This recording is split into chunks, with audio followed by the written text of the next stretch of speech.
Welcome to Beat the Clock, Inside the Gallop with clocker Bruno De Julio. I'm your host, Scotty McKeever, and we're bringing you exclusive insights straight from the track. We're your eyes on the ground, focusing on first-time starters, top favorites, and sleepers that you might want to know about. Our aim is to arm you with the inside scoop that can make all the difference on your weekend's bets. So join us as we uncover these hidden gems. My partner, renowned clocker Bruno De Julio. Bruno's career is dating back to 2012 and has expertise in chart calling, handicapping, analysis, obviously the top clocker in all of horse racing. My partner, Bruno. What's up, Bruno? Hey, great to be along. And by the way, you can't beat the clock, so I love the way you promote that. It's been a long career that I've had in racing. It started out way back in 1988 and went on my own in 2012, and I'm still here. You are still here. Yeah, you're looking as young as ever, too, brother. Oh, thanks. Flattery will get you everywhere. Okay, good. So really the theme of this, and that is, I think maybe even as soon as tomorrow, we're going to have your workout reports at whatever tracks you've got. We will have it up. We're going to show each race. We are having some technical difficulties in race number 2 for whatever reason. That's on me, not on Bruno. We are going to talk about a couple of horses that Bruno thinks are interesting, but we're also going to show you some race replays.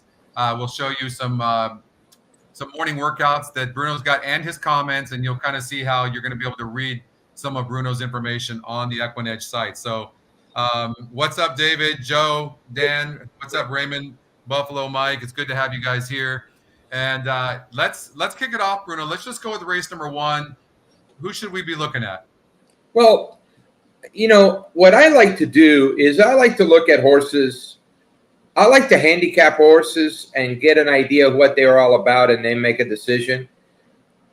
There's a lot of handicappers who like a horse and then try to make a case for it. Yeah. And sometimes that does not work well.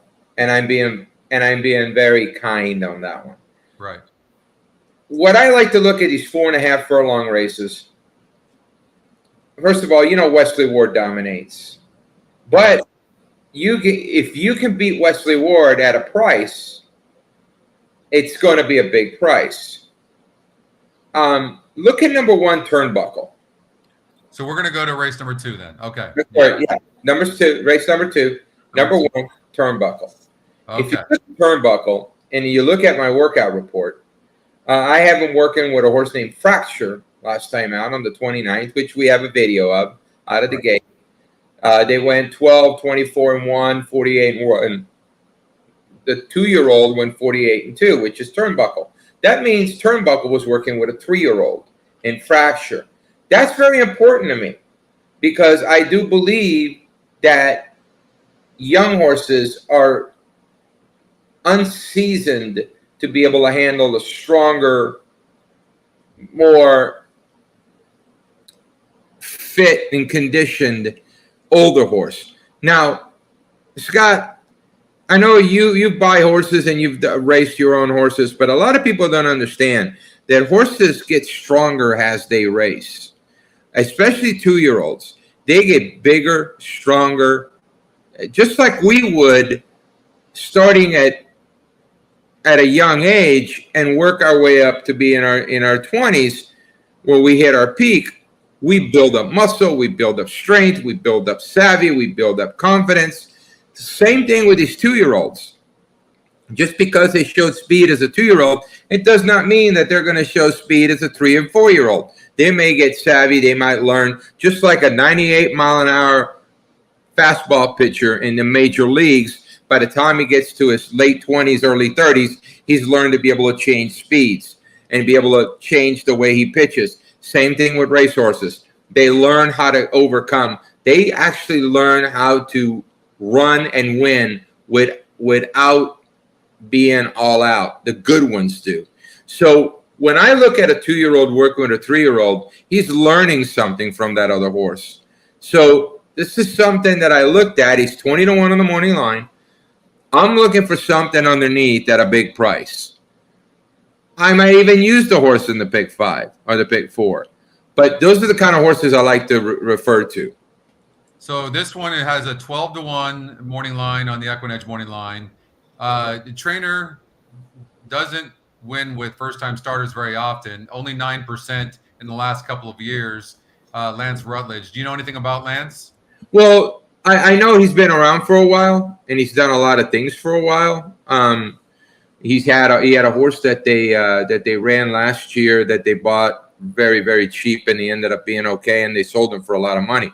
But let me caution players for one thing.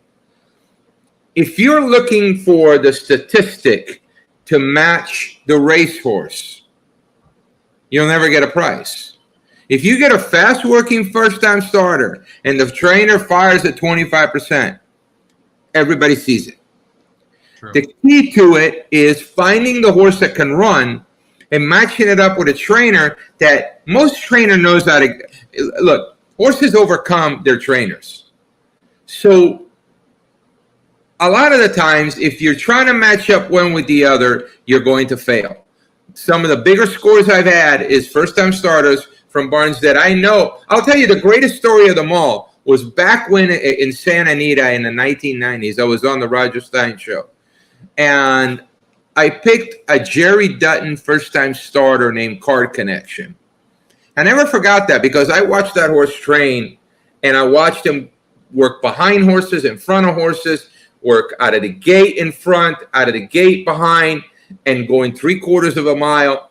He was being trained by Jerry completely different than any other horse that he had had. And he had been over 25 or something as a first-time starter with first-time starters. So that day at the track, after I talked about that horse, I got about 8 people stopping me, telling me, Bruno, that horse can't win. Jerry he's got no stats. He's got nothing. And I'm listening. I'm looking at him, and I'm trying to make him understand that Jerry knows how to get him ready. He just hasn't had the right horse to get ready. Well, sure enough, Card Connection won by 5. Ended up being a stakes horse. So don't judge the book by its cover by trying to look at statistics to validate what you see or read about a horse training, because that's when you're going to get your price. All right. So, okay, the one horse turnbuckle in race number 2, we need to be looking at very carefully. Okay, you also are very interested in Bostonian, who is actually EquinEdge's top pick. But Bostonian is from the Wesley Ward barn. Just phenomenal getting them ready. My favorite story with Wesley is one day he was working. I've known Wesley now for 30 years. We're at Keeneland, and he works a 3-set out of the gate. And 2 of them broke great. One of them broke bad, and I timed all 3. They all went fast, but the one that got left behind just never really quite did anything. And as Wesley was coming back underneath me, I said, your first 2 went 34-4. Your slow breaker went 35-4. And he looked at me. He goes, "Do you want to guess which one I didn't break?" It was the horse that broke slow. So I kind of understood what he meant, because that third horse wasn't a horse that he prepared.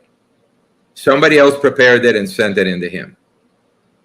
Where most of his stock, he prepares from the gate. He gets them ready. Another great story was somebody told me one time when he was at a particular track with a lake that he would swim the horses across the lake until somebody told him there was an alligator in the lake. He stopped doing that. Yeah, I guess so. Bruno, I don't know if you have any information on this, but there is a horse here, the 12 horse Shoot It True.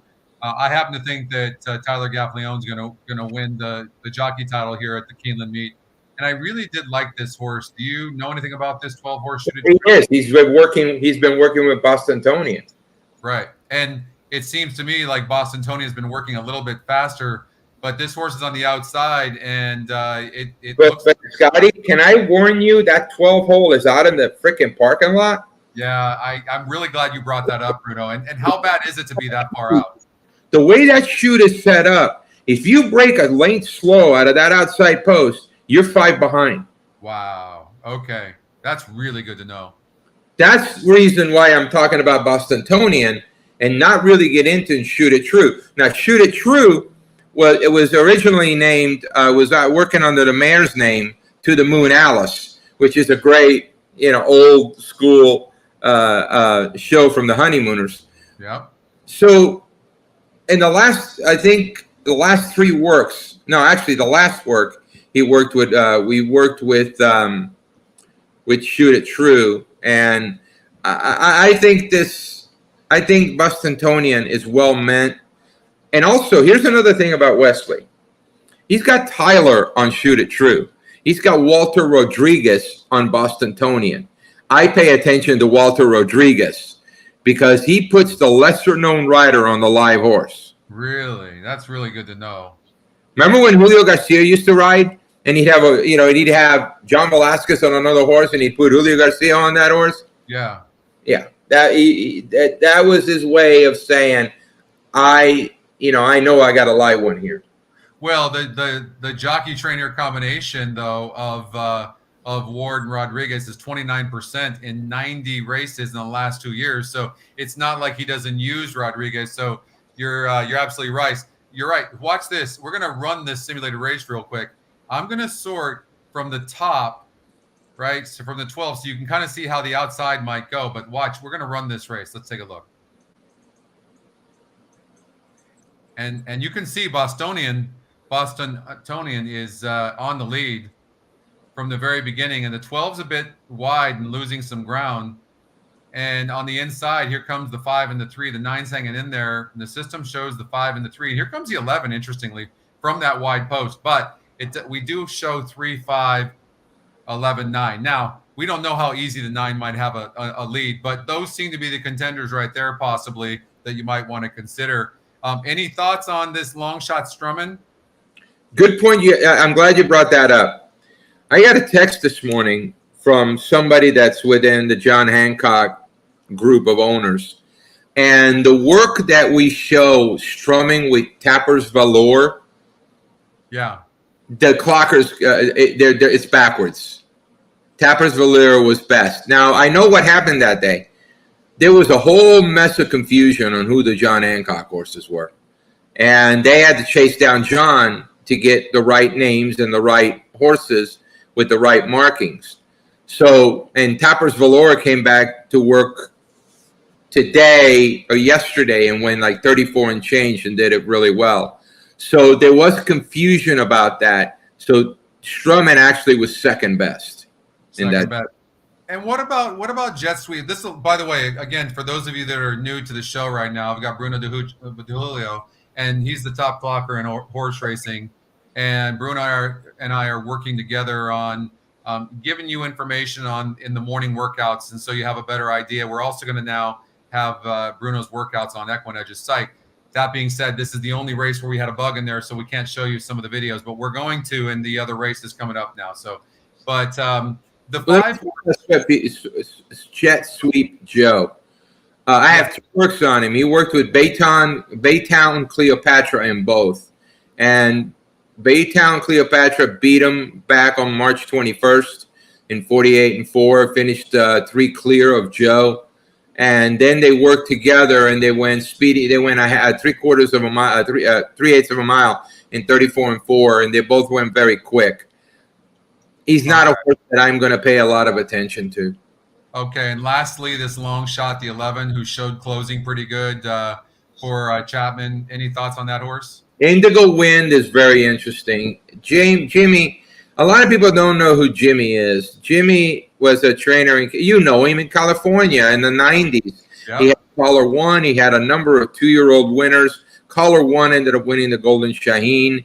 He was very, very good. He came back. He came out east, became a consigner. He consigned a couple of big-time horses, including one of them being Dortmund that was bought by Baffert. So Jimmy is very, very good. He's got a magic touch to go in to find those bargains for 4 or 5 or 6,000 and he buys decent horses. Kavod is a great example. Kavod. He's been running around here for a while. I think he was a $3,000 buy. So a lot of the times he'll buy that individual with some vetting issues that he can get over, and he's the kind of guy that you've got to watch. But again, the post is what bothers me. Yeah, Post is not a good post. If you go back and go look at it throughout, I love that we'll go up and look at the historical post position stats for the 4.5, because the 4.5 starts on the Headley course, so it's a quick left-hand turn onto the main track, and if you're on the outside, you lose a lot of ground turning for home. So you ask a question on this 4.5 distance, and then we'll move on to the next race. But Dan says that only 9% winners from the 8 post and above. Of course, Bostonian is in the 9 hole. Do you see most winners come from being catching the lead? Is that what you're most likely to see from the outside? I'll tell you what, I'd rather be in the 9 hole than in the 11 or 12 hole. Yeah, of course. And also you're going to get a couple of scratches, so that'll get whittled down. If you want to go take that stat and bet against Wesley Ward, go right ahead. You know what, Scotty? I mean, the guy knows how to break 3 on top in the field. Perfect. That sounds good. All right, let's go on. Where should we go? Race 3, okay? You have anything in race 3? I'm flipping over to it. All right. Interesting horse in race 3 would be a horse by the name of B.D. Valesky. I picked him second in there, and B.D. Valesky is a horse that seldom gets there. But look at who's riding today, and go down your past performances and find Tyler Gaffleone probably rode him the best. I'm very close to the Foley family, and I remember after that, being told Tyler rode him exactly the way we asked people to ride this horse. He's the only one that actually puts him in the race, and when he puts him in the race, this horse responds. He doesn't want to make a big, long run. If he's close up, he's got more of a kick than he does than if he's farther back. He's actually acts like a European horse than he does an American-type horse. But B.D. Valesky's got a real good look if Tyler gets him out of the gate and puts him in a good position. All right, let's watch this work. You've got this March 13th work. Why don't we take a look at it? It's dark, but let's take a look. I watch for horses the way they go off from the pole. And this horse has got his neck bowed. He's ready to go, and the rider's got a really good hold. I pay attention to where the elbows of the riders is. His elbows are almost near his knees. That means he's got a really good hold on the horse. Also, Foley works from the 3/8 or the half mile all the way out, past the wire, through the wire, and out. The work does not end at the wire. But B.D. Valesky is full of run here. And I love that the rider is just letting him do it on his own. He's not asking for anything. Again, there was no lights sometimes at fairgrounds and at 5:30 in the morning. So it was hard to see sometimes. But just look at the way the elbows are pulled back. Good. When they start pushing on a horse, those elbows come forward. They're pushing this way. Look where his elbows are. Tucked in. The horse is doing it all easy on its own. And now he went through the wire. He's going to continue out a half a mile. And I love a horse that works like that. And he's going to pick it up and finish it out on his own, going a little bit further than the half a mile. All right, so let's do this. Let's run this race. And B.D. Valesky is going to be on the outside of the race. Let's take a look. This is on the turf, going 5.5 furlongs.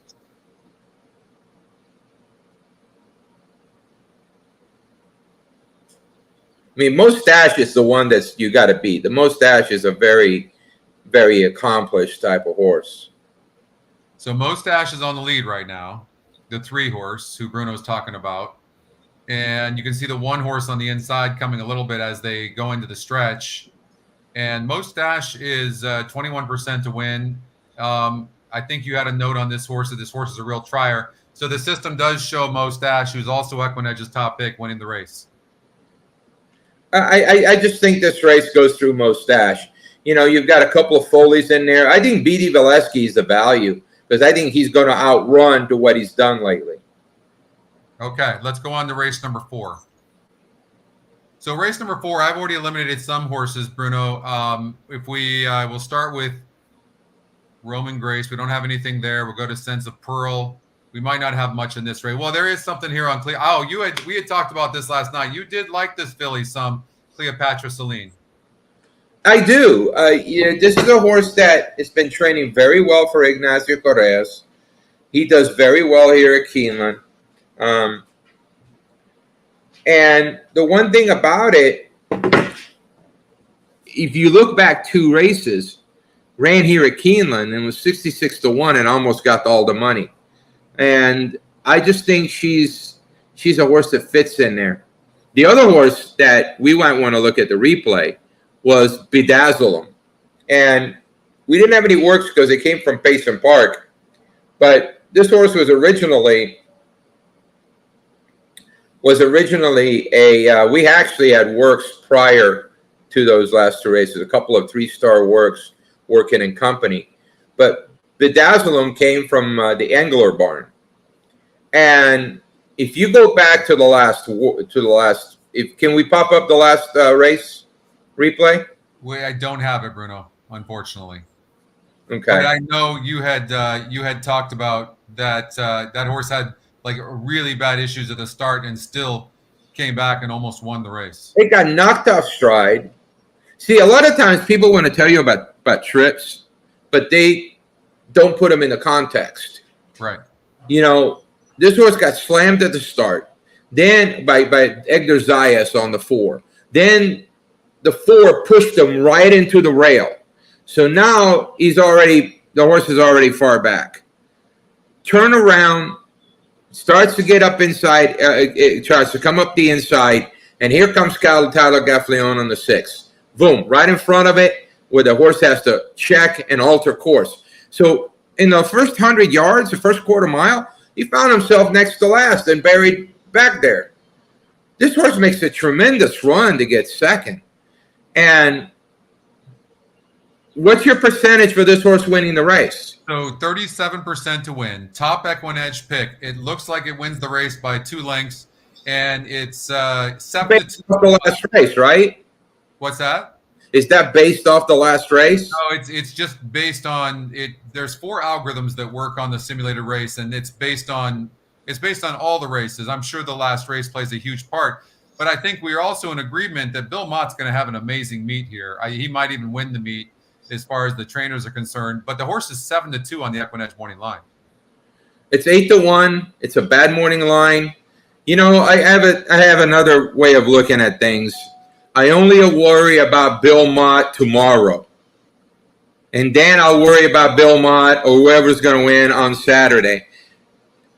Trying to say they're going to have a great meet, this and that, I try to stay out of that because I'm just playing day to day. Now, if we could bet on it, hey, that'd be a totally different question.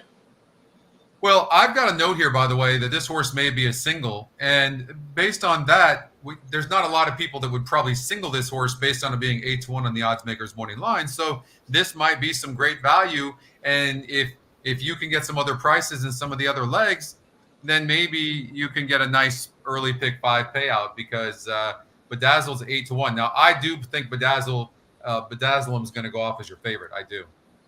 And Tommytown Thoroughbreds is a California group that had stallions and did a lot of different, and they were really good with their first-time starters back in California in their heyday. But now they've come out east, and they bring some live horses to Keeneland. They've done it before. So you, the last workout on March 28th for Cleopatra Celine, real quickly, you said turned in a strong gate work in 12-2, 23-3, 35-3, 47-4, 1 minute and 4, and then doing more than a half. You thought it was better than what is shown and what was given. I love that. When I see a horse when I watch a horse, and you know, here on the East Coast, they just want to put down half miles. They don't want to do. I mean, I had a mind frame the Pletcher that won last weekend on Florida Derby Day, I had that horse working 7/8 3 straight times, and it got nothing but half miles. So, you know, it's when you have horses trained on a private facility that there is no clocker, and the clocker basically works for the people that run that facility, and it's private, you're not going to get a whole story. And that's the sad part about it. So that's why people need to get your stuff, because essentially what Bruno's saying is the workout reports are going to show 5 furlongs when the horse actually went 7 furlongs, and that does make a big difference from fitness and putting air in their lungs. I'm not speaking for you, Bruno, but it does make a difference, and that's why if you have the proper information and the notes from Bruno, it will help you a lot, and you can get it on EquinEdge's site now as well. And for example, if I told you, Scott, a horse worked 50, what would you say? Yeah, it's like whatever. And then I told you that horse actually worked 14 out 27 and 2. Yeah, huge difference. It is. But you know, a lot of these trainers don't start their work until they get to the wire, so it really becomes even more misleading. Right. Let me ask you a question on that note. That I've always, it's something that I use, and a lot of people I know and respect believe in the gallop out after a race. Can you please shed some light into this and what you think of the gallop out? You know, it's on a horse by horse basis. There was a horse the other day. It's a pretty nice filly that always gets bet for, you know, when she runs. She always works fast. And I'm watching her coming down the lane, and she's struggling. She's trying to get out. She's struggling. The pressure is really taking its toll. As soon as the rider got up in the saddle, that filly took off again. And people say, well, look, she had run. What happened? What happens with horses, and a lot of horses, when you put them on pressure, their throats shrivel. Where they don't get their air, they're under pressure, they can't handle it. But as soon as you relax on them, their throat pops back up open, they get the air, and they get up. Yeah, you know, I often say, Bruno, it's a big part of me looking at the trouble line is that it's so often the time when horses are in between horses, even worse than the rail sometimes. And when they're in between, they just never relax. They tense up, and then you never get the full race. The next thing you know, they get a better trip next time out, and they go off at big odds and win. Well, let me give you a great example, a great analogy. How do you feel when you're between two semis on the 405 going 60 miles an hour? That's a great point. I've never heard that analogy before, but that is really, really good. That is true. You got two big semis and you're in the center. It's not a good feeling whatsoever. I want to check out, you know? So, yeah. But, and also, I remember when there was a horse that Jerry Hollendorfer has. He won the Breeders' Cup Mile. He beat Sharp Azteca. I can't remember his name now.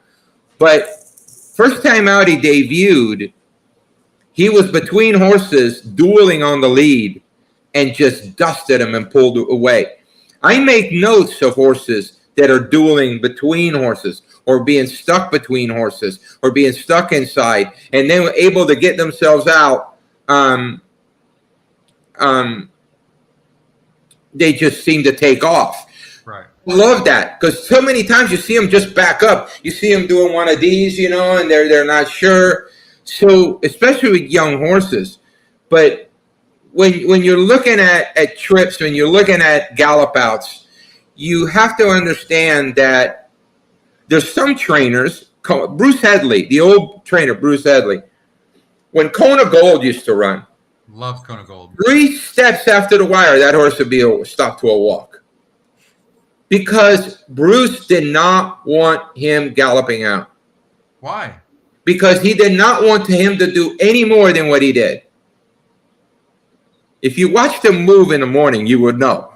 You know, he wasn't the most well put together animal that you would ever seen. So the more you get him to go, and when they get tired, if they're galloping out, they can take a bad step and get hurt. So he would not ask him to do anything in the warm-up.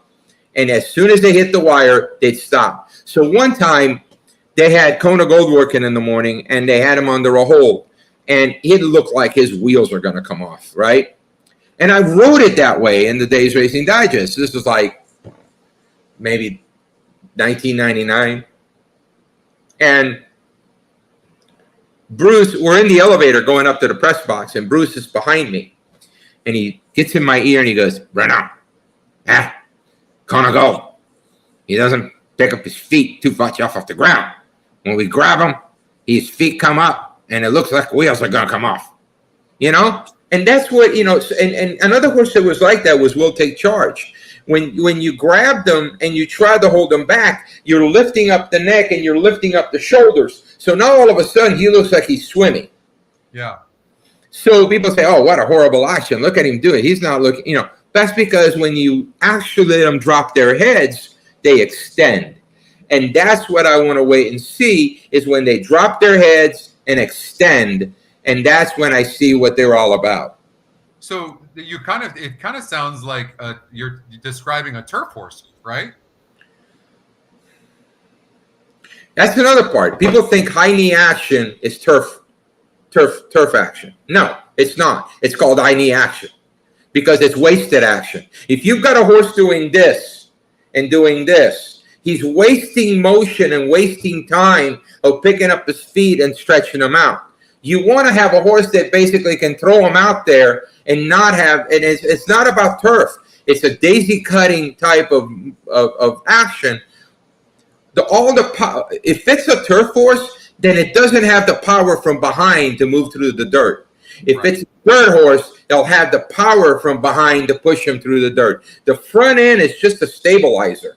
It's got nothing to do with anything. It's a stabilizer, and it gets them set to be able to get that push from behind. Certain horses have that great push from behind. Turf horses do not. That's why they have that quarter of mile speed. Boom, that they can move right through. They can move right through the ground very easily on the turf. Bob, to answer your question, yes, you can see here that we do now. It's coming soon. Should be here shortly, maybe even as soon as tomorrow. But yes, that's going to be part of the EquinEdge tools and stuff for monthly and yearly users. You're going to have the Bruno workouts. So you can see that here. You can see the notes. There's a lot of videos as well. So we're going to go on to race number 5. I like the 10 horse. I think. Can I add something to that? Yes, sir. I've been doing this a long time. I mean, I'm old. Okay. But I'm in my early 60s. But the one thing that happens when you have a start of a meet and you're populating especially like a Keeneland or a Del Mar or a Saratoga, where everybody ships in right at the beginning of the meet, you're not going to get the workout reports for the first few days that has all this information. For us, we got horses coming from everywhere that we can do that. So we actually have a good report. But it gets better as the meet goes on because you're populating it with more horses that are coming in and they're working. So as they're working, more horses are getting added to the workout report. And so I used to get driven crazy when we went to Del Mar. You would have 3 days of training before they opened, they ran the opening day. So you wouldn't have anything from Del Mar. And I get people going, what are you doing? You're not working. You don't have work on. There isn't any at Del Mar yet. And if they worked on Friday and they're opening on Monday, if they work on Wednesday and they're opening on Friday, those horses are not going to run in the race. No. So sometimes handicappers don't pay attention to a lot of things that they need to pay attention. So they're actually informed when they go to try to make an opinion. So, all right. So let's look at what we've got here as far as your works. We talked about this horse last night, you and I, SYB. I think you kind of liked this horse a little bit. What do you know about that? Here's what your workout report says. SYB and Norwich in 24, 36-2, 49-1, finished in 25-1, which is okay, and was dragging the rider. So it looks like the horse had more. That's another part of it. I only update the works once the horses are entered, for the sole reason that I get to see where they're entered. If I'm talking about a horse training well and he's a turf horse and he's running on the dirt, you kind of get an idea. You have to read. You just can't go by the rating. This horse is an English Channel out of a Belong to Me mare, and they're going 1 mile and 3/16. Yes, he definitely fits. And he's not going to be a horse that's going to go 47 because he's got to go a distance of ground. They're going to be more 49, 50 type of horses. And you know what, too, Bruno? If you look here at the GSR Plus grid, so this is our breeding grid, and you can see if you look at the tab, you got dirt 64, top numbers 100. You've got synthetic 54, and on turf, this horse wants longer and wants turf. And also, what we're going to see is when you look at the past performances. Hold on here. Computer is slowing down a bit. Don't like that. Okay. Uh-oh. We might be slowing down on the computer here. When you look, you can see the GSR on the past performances on the synthetic over at Turfway Park were 55, and today is 70. That's a 15-point jump. There is a high likelihood, especially with your workout, what you're saying about this horse as well. Irad jumps aboard, but also getting on turf. There's a high likelihood this horse could run a really good race. However, the one thing you got to think of with Irad on there, he gets overbet. He does, but this horse is 12-1 on the EquinEdge morning line. Well, yeah, he's 12-1. He's 8-1 on the morning line. With Irad on board, he's 9-2. Yeah. But I'll tell you, the two horses that I liked was Spinning Class. Shug McGahee is 24% in Kentucky last year, which is pretty large percentage for him. And you have to take a look at this horse. He fits. Where does he fit on the EquinEdge? So he's the EquinEdge second pick. He's 18% to win. And, he faced a lot of horses. He faced 11 other horses last time out and lost by 2 1/4 lengths over at Gulfstream Park. I mean, absolutely fits. Had a March 31st work since on the turf. And so, yeah, no, this horse absolutely fits. Strong fit. The other horse, can we show a replay on a horse?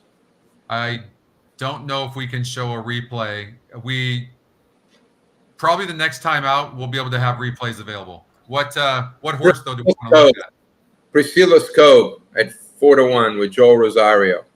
Okay. Goes from Colorado to Rosario. The second start on February 16th. Yeah. It was just a cluster, because this horse was in trouble and in tight and checked every step of the way. In fact, even the last 100 yards, this horse found another gear and started to take off and was completely stopped. I think this horse runs a much better race. And it fits already on my ability of being able to run, and despite the trouble. So I think this horse is a really live horse for Riley Mott, who has really become a pretty good trainer in his own right. Yeah, he has. That's Bill Mott's son. 12 is live for Bruno. Okay, we'll just document that so we don't leave that horse out. The top EquinEdge pick is Everything Bugs Me, the 7 horse. Any note on this horse at all, Bruno? It's off of a layoff. I did, if on my sheet I put down, I said, I can't pronounce the last name of this trainer. I called him Pavel, but this guy pops at prices. Yeah. He's a 15% trainer, but he pops at prices. In second career race, he's 27%. First time for him was Rolando Quinones that had it first time, and it ran a decent race at Del Mar, of all places. Golden Ghost came back to win next time out, even though he hasn't done anything since. I think this horse is a contender, but I just think when you're going against Shug McGahee, who seems to put his best foot forward in Kentucky, and you've got an up-and-coming trainer like Riley Mott with a horse that got buried last time out, with Joel Rosario on board, they're live. So, and I'll be honest with you, I will take those two riders over Luan Machado anytime. All right, so we're gonna run this right now. Again, we're having some internet issues, so I apologize. But you can see right now the top EquinEdge pick, Everything Bugs Me, is actually in the lead at the second call, and still maintains the lead into the third call.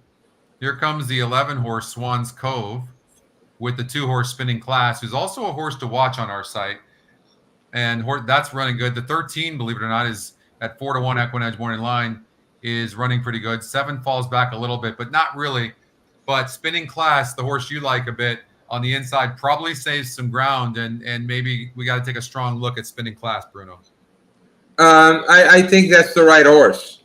Knowing what happened last year with guys like Shug McGahee winning at 24%, you've got to pay attention to him. All right, so let's get out to race number 6.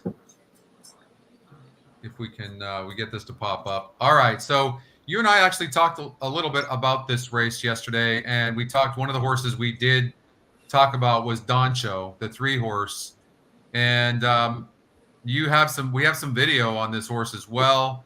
And you don't have a work, over at Churchill last time out, but you do have all the fairground videos and things like that. That's what it looks like, everybody, by the way, on our site. Hopefully we'll have this up tomorrow, crossing my fingers, but if not, it's right around the corner.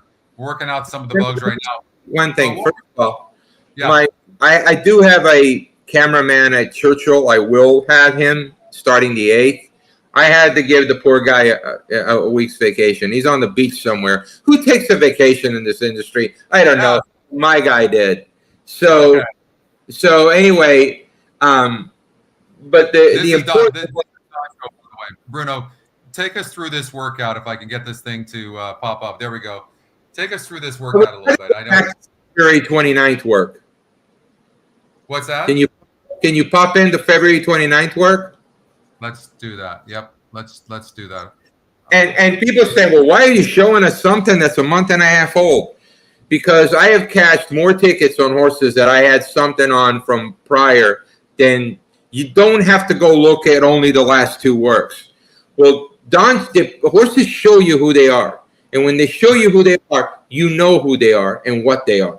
So here's a great work. The Walshes are in front. They're going to break. And right there, passing the guy in the orange cap, that's Doncho. The horse is on the front end. Jarrett Lawberry is on San Siro on the inside. And B52 is on the outside, who came back to win after this work. So they're breaking in front, going from the 5 on Doncho. And you kind of have, now you get to see what Doncho is. And all of a sudden you see Doncho coming into the picture. Sorry, everybody. We're having a little bit of internet issues. But you're going to watch this. It's pretty sudden and dramatic how this horse just comes right behind these 2 horses in front. Well, and there you go. The biggest thing about that, if it goes around wide, 3 wide, is one thing. But the rider puts him right on the heels of those 2 horses. Right here. He's right up on the heels of Jarrett Lawberry, who's in the yellow. So now the horse is taking dirt in its face. It's getting some adversity. So now, instead of whipping out, he stays behind that horse. So he's going to try to go and split between them. There's no room there. He's going to try to go inside. There's no room there. So now a lot of horses would have quit, thrown their head up in the air, and backed up. And watch what Doncho does. Doncho has the ability of moving laterally and show a turn of foot to be able to pick it up within a stride. Yeah. And that's impressive. Just the ability of sitting there waiting, and then to be able to move over laterally and quicken right away. Very, very impressive horse. I hope he didn't, hurt himself doing something like that. But the way that horse finished and went out in 59-4 was absolutely stunning. To me, that's normal, a lot about who Doncho is. Is that normal to go up on the back of 2 horses from a completely different barn and not go around them and just literally get on their flank like that? I'm glad you asked that. I had that one other time. It was in the 90s at Santa Anita when a big unraced Philly for John Sheriff's turn for home was about a quarter, maybe 10 lengths behind the Jack Van Berg team, came flying up behind them, got up on their heels just like that, moved laterally, and opened up on them and pulled away. Her name was Mystique, and she ended up winning 8 out of 11 races, grade 1 winner, one of the better. She was the first John Sheriff Amazon girl, because she was big and tall and just strong, and she was a phenomenal router, and she was a great horse. So yes, I've seen that before. I've seen the great ones do it. I've seen the bad ones fall apart.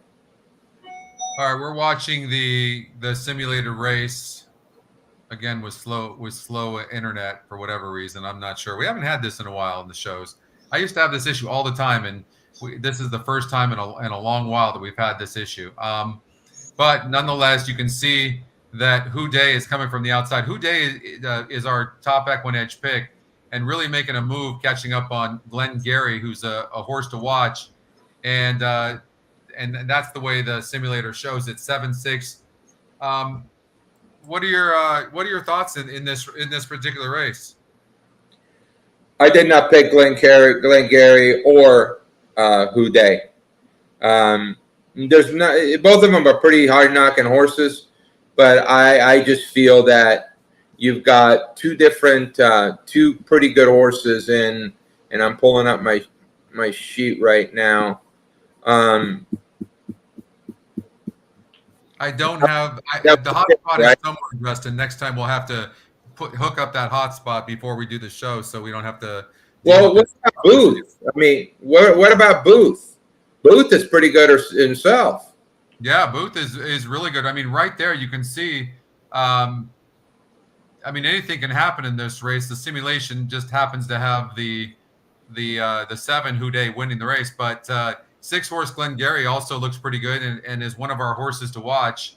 And I mean, this horse looks good too. I mean, this is a really nice race, the $400,000 Lafayette Stakes. Oh, it is. It is. I'm really looking forward to it because, sometimes I see horses from a different point of view than regular handicappers. All they see is on paper. But when I get to see them in their natural habitat in the morning, the way they move and the way they do things, you have a tendency to look at horses and say, this one's got a little special quality in her. I will say this, though, Bruno, and that is that Glengarry is not only this horse is 5-2 on the EquinEdge morning line from an odds maker's 8-1 and the top win percentage in the race. So, I mean, this horse is no joke. I think this horse is going to run a good race. No, he's not. He actually, you look at him, he's got a great form. The only, he did win. I think didn't he run second at Keeneland last year? I need to look on my PPs. I got you right here. Let's see here. So he won in the $200,000 Bowman non-graded stakes race. Yeah, at minor tracks, which is hard to gauge because it's against vastly inferior class. I know there's a couple of guys that do selections on TV, and they love those Prairie Meadows horses coming in. And I just look at it and I just shake my head because you just don't. The competition is so much fiercer. No doubt about it. All right, so let's go to race number 7. Again, sorry everybody, I'm having some internet issues, so I'm trying to do the best to navigate through this.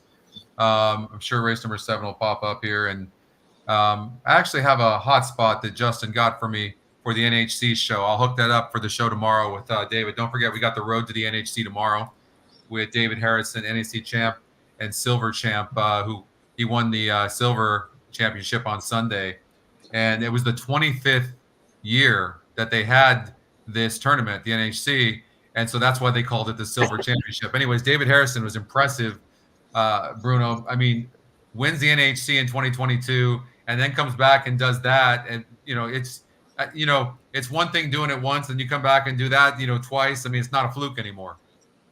No, it's not. It's not. But I really don't have much in the 7th race. I think Sam's Treasure is going to be very live. Legadima runs back to her start that she had at Churchill. She's going to be very tough. I thought this was a pretty normal race. Let's see what your simulated race looks like. You got it. I will say this. I'm seeing a silver horse to watch. It's a new product coming out. I'll hover over it, and it's telling, okay, in this context, these horses win 44% of the time, 80% of the money with a negative 7% ROI. Of course, that's after takeout. So this horse happens to be the top pace, top win, top GSR, top EE morning line, and EE second pick. And so that's what we're seeing right there. So we'll let's run the race, and I'm going to sort it from the 12th post down, so we can kind of see how the outside might play. Let's go.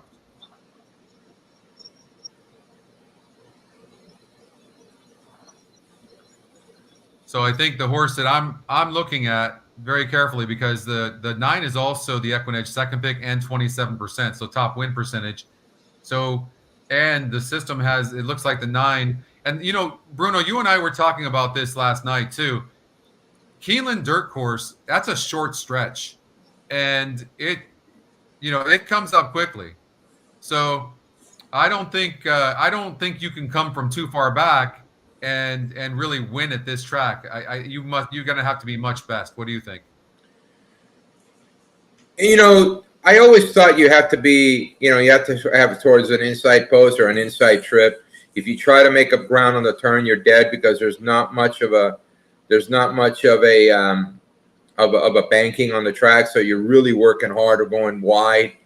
It's one of those tracks that you need to really run it like a turf race. You need to come up through the inside or get in, as closest to the rail as you can, and then be able to hang a while and finish. And I think Sam's Treasure is probably the one to beat, right? Sam's Treasure is the top EquinEdge pick. The system has the horse getting second, but look at, there's a wall of them at the stretch. I mean, when I see something like this, or at the finish, but I think the stretch was the same thing. When I see that, we're looking at possibly some prices, and it might be worth trying to find that. Like even Bourbon, nothing wrong with Bourbon Breeze. This horse is 10-1 in the EquinEdge morning line. It's going from a 57 GSR to a 73 GSR, and it's second off the layoff. So I mean, certainly this horse has every right to run a better race. Go back to the stretch. Stop it at the stretch. Let's see. Can you do? There we go. Yep. There you go. I would have a tendency to look at this and say, usually when the horses hit that 8th pole, yeah, there isn't going to be much change. Especially horses that were up close early, they're not going to find more and come back. They're done. Because what happens is in those races, the horses that are on the lead, that already cracked the other horses. And right. When you crack the other horses, those horses they're not going to find anymore. So it was interesting to see that Sam's Treasure is at the lead at the stretch call. So Amori Fati is at the lead at the second call, and then when we go to the stretch, you see the 4-horse, the EquinEdge top pick, in the lead, and the 9 seems to come back a little bit. But I tend to agree with you. And then look at the 5-horse. I mean, that horse is a price. Best Kiss Yet. That's the EquinEdge Longshot too. That horse certainly is a horse we have to look at, I think. And you have a video on that horse as well. You have a 3-star. It was 33rd out of 102 horses. Went 48-3. Do you remember this horse very well? I need to pull him up real quick. All right, let me. Again, we're having internet issues. I apologize. I don't know how well this is gonna be. No, that's not. Best Kiss Yet. That's the Wayne Catalano that worked with a Rutledge named Ravenshire. Worked out decent out of the gate. I mean, it didn't do anything wrong. I really liked the way the horse finished. When it worked out of the gate, I think 2 works back. So, I mean, I could see that. Hey, listen, if this horse is 15-1, he's going to be in my exacta. Yeah. Look, here we go. So this horse is on the inside. So Best Kiss Yet. That's the long shot as well. I think the 5-horse has to be used. Oh, I remember this work. I saw that this morning. I mean, there wasn't even I don't know about Ravenshire, how good that horse is, but I know Best Kiss Yet. I think he's a maiden. dominated this race. You got to look at the way the elbows are on the rider for Catalano. Yeah. They're back. They're not being pushed. I will say one thing though. Wayne Catalano's horses have been working better than they've raced. Yeah. But look at where the hands are. Look at the hands right there. You see the way the elbows are tucked back? That horse is not being mixed at all. That is really good to know. I never really understood that before. And so I'm excited to actually learn that. I'll be watching for that too when I'm watching race replays and trying to watch video. So I think that's really great information. I appreciate that. Pay attention to the rider, to what the rider's doing. Okay. You know, I hate riders that are doing all this stuff on a horse and stuff. Just sit there quietly. Sit there quietly with your elbows pulled back. Let that horse do it. If they're busy on the horse, then the horse doesn't have anything left. Either that or toss in a salad. Who knows? All right, we got race number 8. Anybody we should look at? I don't have anything as far as works that we could really look at and get into. We got a couple more races to go into. We got more important stuff. All right, let's. I wish I could show you guys a video of just FYI. When we were clocking at Saratoga last year. Before the meet even started, just FYI already caught our eye. And what Mott did is he backed off of her during the meet. He didn't work her fast at all. Right. So if you can actually go into the workout report, you got my workout report in front of you, right? I do, yeah. Go all the way back to when my product has a cheat sheet with the picks and everything in front and a workout in the back. Yeah. Unfortunately, Bruno, I'm not going to be able to navigate through it right now because we have no internet. So yeah, never mind. But there was a work that we had on video, and just FYI was coming right in front of the camera at the 8th pole. And it was this. Bruno, hold that thought, Bruno. Hold that thought. Let's just watch this work of First World War because we're going to get to FYI, and but so this is First World War. This is a video that you've got, and this horse is on the rail. I know it's kind of choppy. I don't know if you remember this work much or if there's anything. Now, first of all, for people that are watching it and saying why are they running on the outside rail, it's because that's where the dogs are. Yeah. So Keeneland, you're running a good 90 to 120 feet off the inside. So time doesn't really mean anything because they're really going, 14 around the turn because they're going 9 wide, 10 wide away from the inside. So you can see how wide they are. So the one thing that's just an easy work, there wasn't anything that I said, oh, wow, or I knocked. They came home well. Most turf horses do. They do well over. The biggest thing I found on turf works is the gallop out. Horses that really handle, they switch leads and take off into the turn. That's the only thing that I can separate horses with when they work their pass because they're working so far off the inside. Yeah. So maybe we'll see a gallop out here. Yeah, they galloped out decently. Yeah. I mean, they're not bad horses. Any other field, they would have been right there. This is a tough field.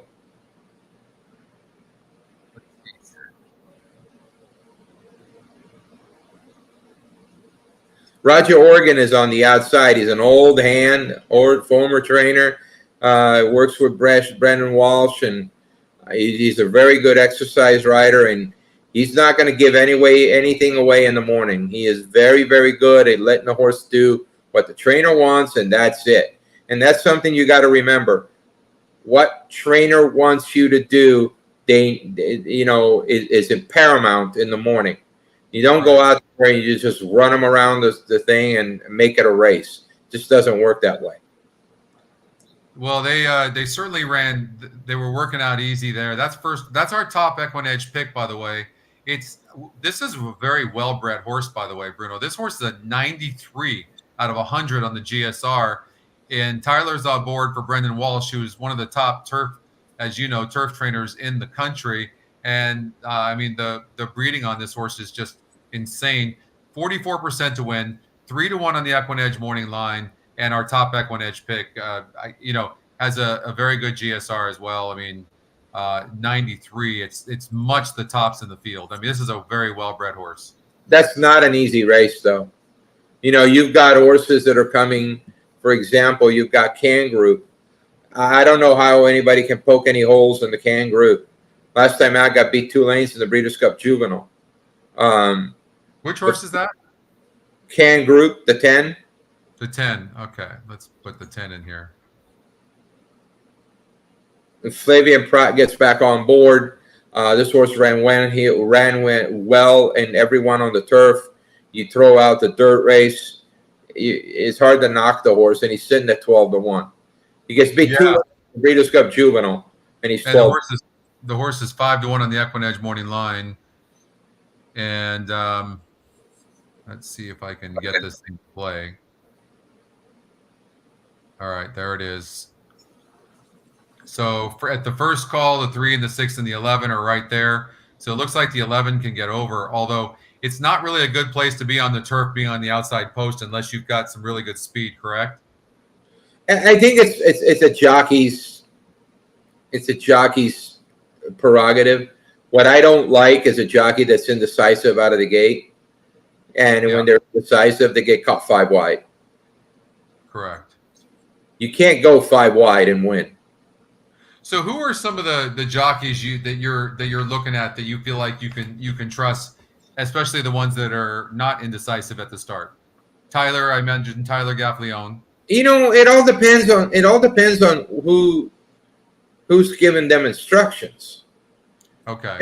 My favorite story was when I was with Nick Hines and he had Iggy Puglisi on board. We walked around the paddock at Hollywood. The paddock. It was huge. And Nick was giving instructions. As we got into the tunnel, Nick was giving instructions. As we got onto the track, Iggy looked over at Nick and said, "Nick, you gave me instructions for a mile. We're going 6 furlongs." Listen, Iggy. Sometimes guys give instructions, and it's really kind of like, once the gate opens, you just throw those out. But it's the indecision that sometimes gets you. Let me ask you a question about and I think this is important for our audience.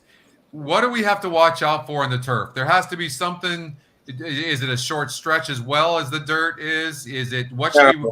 No, it's a long stretch. I follow a guideline. If I think that the turf has got some moisture in it, I like horses that are more forwardly placed. And if the turf is firm, I like horses that I like any horse to be able to come from anywhere. So that's a couple things, just little rules I follow. Now we've had a lot of rain here the last 2 days. It's been cold. I don't know how that turf is going to be. I got a feeling it's pretty firm already. It's going to have a little give to it. But I'm going to watch the first couple of races, and if speed is holding, that means that turf is breaking away and horses can't get a hold of it. And that causes speed to go wire to wire. Okay. That's good. That's good info. Okay, let's get to race number 9.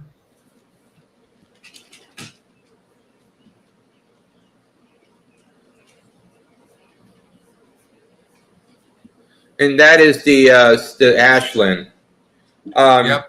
Yeah, the $600,000 Ashlin Stakes, grade 1 for fillies, 3 years old.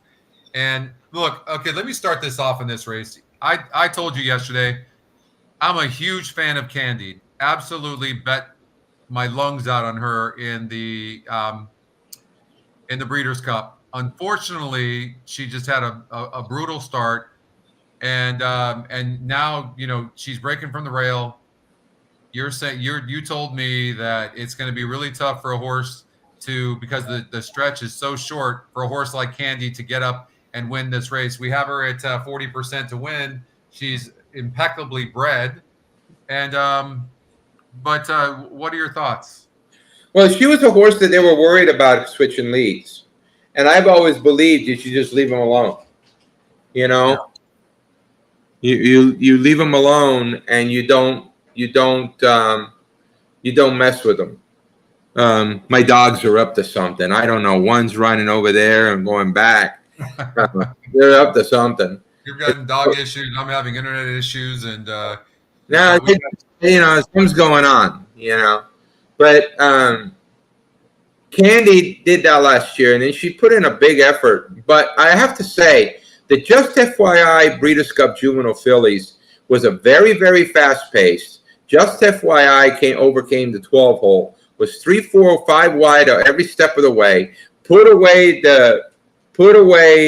horses like it was the Tamara that was on the lead. She ended up getting hurt. I mean, she put away everybody. And here comes Jody's Pride, and here comes Candied. I thought that was more of an illusion of the way Just FYI had run that far wide and been able to do what she did. She actually was supposed to run into Bonadale. She came up with a temperature. I just got a feeling that we're going to see Just FYI has to win here. She has to win or run second to get into the Kentucky Oaks. Right. Candied, I believe, is in the same position. Jody's Pride is not. She's sitting fifth with 65 points. So now it comes into play that particular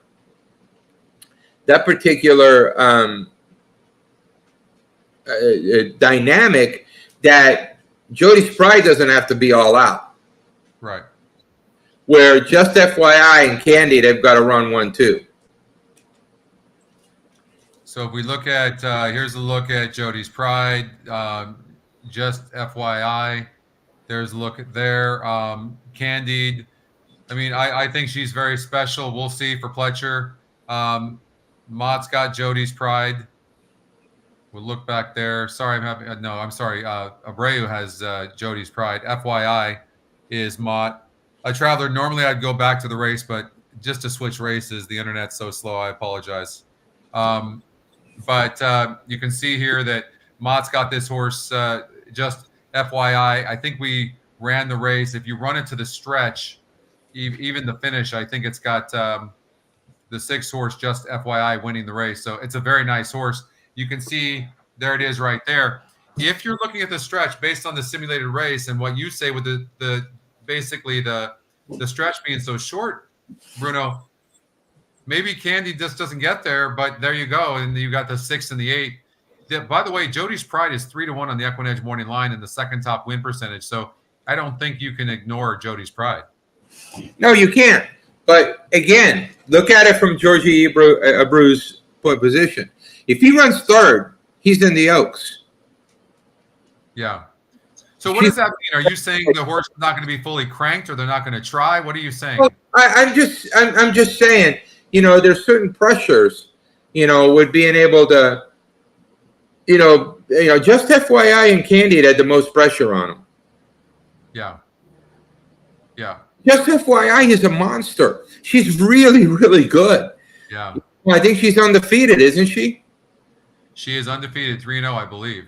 Yeah. 3-0. Yep. I mean, we've been on her since we saw her in the first couple of drills at Saratoga, and we waited for her to show up. She's just a really talented filly. She showed you who she was when she went 4 or 5 wide in the Breeders' Cup Juvenile and kept going. I've got one for you, Bruno. This is something that I've struggled with, and mostly what I've seen with horses that do well as 2-year-olds. They don't always come back to run well as 3-year-olds. Is there any kind of indicator that you can see that a horse like this who's been off of a layoff, how a horse will develop like this? And yeah, it ran good as a 2-year-old, but now it's going to face 3-year-olds.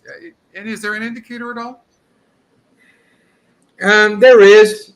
I don't like horses that debuted in April or May and June, and they're really good.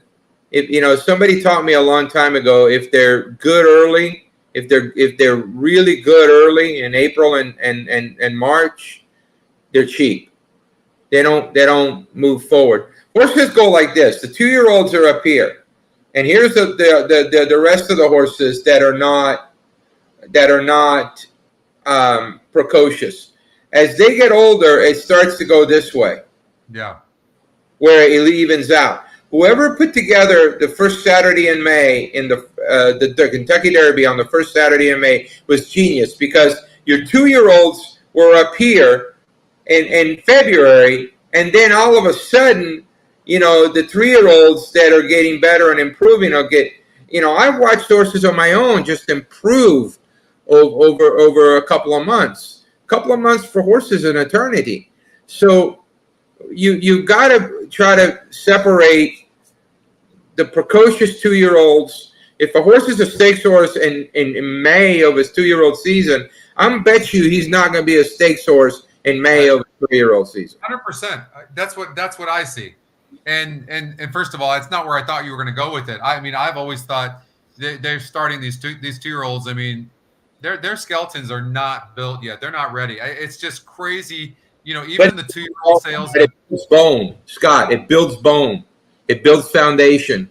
See, because horses, after they get through a certain time of their 2-year-old season, they don't grow any more bone. They don't replace it. So what you have to do is you have to stress them, back off, stress them again, back off, and you load more bone on those legs, and they withstand it. You find horses that have been running for 7 or 8 years, they're all going to be 2-year-old horses. They all started their careers 2-year-olds. That's why the stupid argument that comes around, oh, we should start them at 3. You'll never have any horses stay sound enough, because you don't have put any pressure on those bones to get them stronger. Why is it that every human athlete started at a very young age? Ice hockey players, football players, baseball players, any kind of athlete, they started at a very young age because it built bone. It built strength. And I read that as well, by the way. I read a lot on this subject. I'm not an expert, so let me just tell you that. But I strongly disagree with you. How many horses does Bob Baffert have that run after 3 years old? How many? How many? They're also, by the time they get three, they got the bodies of a 7-year-old, because these horses out faster than anybody at 2-year-olds, and these horses don't make it past 3 years old. But it's also how you train them and how you deal with them. I'm just saying, that's how he trains them. He trains them fast going. Now, I did read that same thing too, that it does build bone, but their skeletons are not fully developed until they're 4 years old. So when they're like the 2-year-old in training sales, come on, I'm sorry, but it's ridiculous how hard they're pushing these 2-year-olds, before they're ready, and people are spending and wait a minute, and some of them, their knees are still open. It's when we were looking at either, we don't run horses through 2-year-old sales anymore. We stopped about 3 years ago. But if we like a horse and we're going to start getting it ready to go to the track, the first thing we do is we take X-rays. Their knees are open. We need to wait. Yeah. For example, I got Bo Cruz in on Saturday. We waited on him because we knew he was a big-bodied horse that needed to grow into his frame. And, you just have to know, now there's so many greedy owners that they buy horses just to get them to the sale. They'll buy horses. They want a horse that's pristine because they need to take them to the sales to sell them.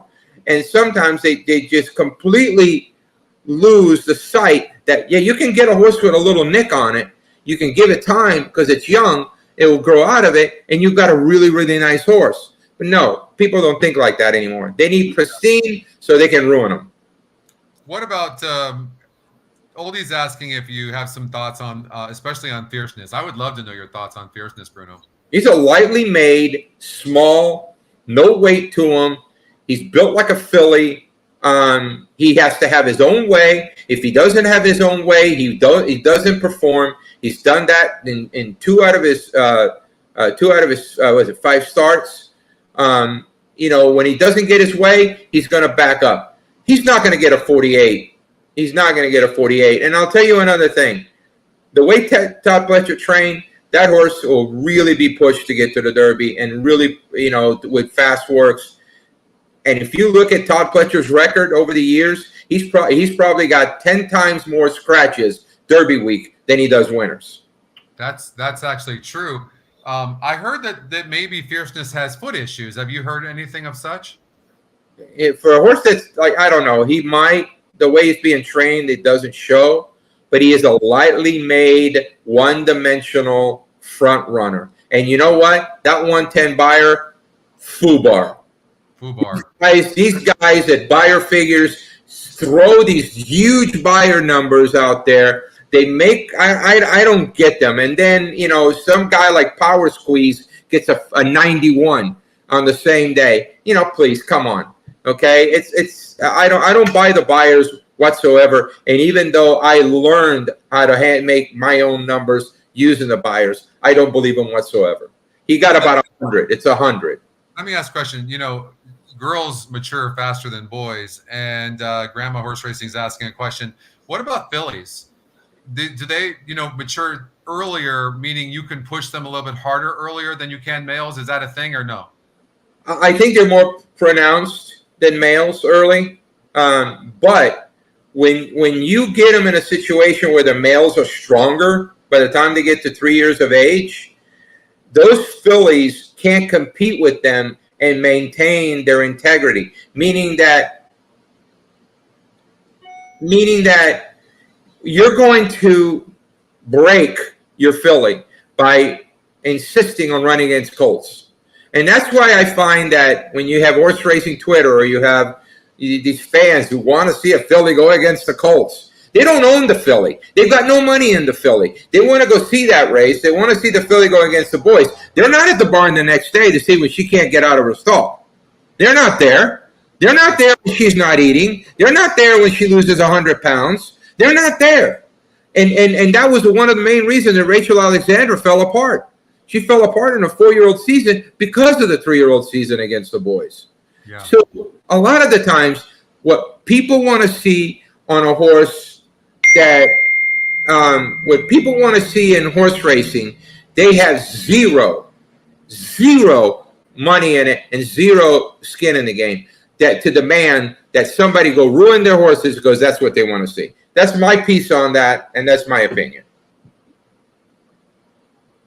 And I guess, is Scotty still there? I guess I broke the EquinEdge live. Who knew? And Scotty, if you can hear me, I've got about 7 more minutes before I have to jump on my own Zoom with my own crew. So the one thing about racing, and since Scotty got dropped off there, one thing about racing that people have to understand that these horses are not machines. These horses have an effect day in and day out of what you do with them. If you put them over the top, it's going to take you that much longer to get them back. So a lot of the times I watch for horses that are going into the over the top where I can see that they're regressing rather than improving. And that's really, very important. And going into the Derby, I will be watching Fierceness close because I want to see how he handles his weight. I want to see how he moves. I want to see how he acts. I want to see if he does everything right, because what he's going to be every bit as sharp to break from the gate, to get the lead, because if he doesn't, he's cooked. And that comes hand in hand, sharpness and breaking from the gate. If you don't come into a race sharp, you're not going to break from the gate well. So that's some of the things. I've actually called horses stumbling at the start before, and it actually happened. And hey, Chris, how you doing? We lost Scotty? Yeah, we did. I just hopped on here to kind of wrap up with you since you've got to go on to your own deal. But great content. I've been watching from the beginning. Super excited to have all the Bruno content coming into EquinEdge. The dialogue between you and Scotty was just awesome stuff. So thanks so much for coming on. An hour, 90 minutes went by fast. It does, man. We do 7 hours and it goes on a long time. So we'll look to have you on maybe Saturday here in the future. Thanks for your insight. Happy to get this partnership put together. Long time coming. Great content with you and Scotty. Again, thanks a bunch. We'll do it again soon. We'll do it again probably heading into the Derby. Absolutely, buddy. Absolutely. And great to see super ones. You and I have known each other a long time, and we've talked on the phone, with emails, and I get to put a face to the name. Thank you. I will talk to you guys and see everybody at the track. Yeah. Talk to you soon, Bruno.